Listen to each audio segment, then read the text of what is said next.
Canon 5D Mk3 rumored to ship in 2011.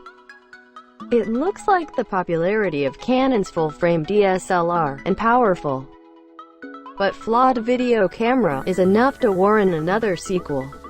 While some would say that cheaper but equally capable cropped sensor cameras like the 7D represent a better value, the 5D has its own charm, and I'm sure Canon will be capitalizing on that next year, if Vincent Laforet is to be believed.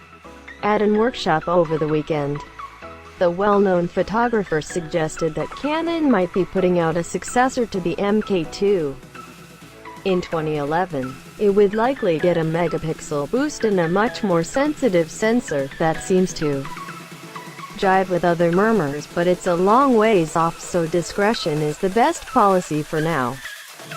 Canon is extremely tight-lipped about these things, so don't expect a comment.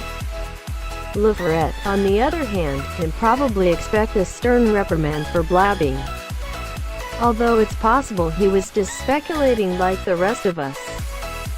A year from now, though, I wonder if the new 5D might even sport 3K resolution?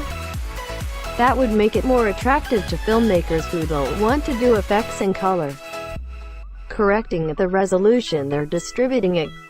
Of course, if they're thinking that far ahead, they're not shooting 5D at all, since H.264 isn't really the best editing codec.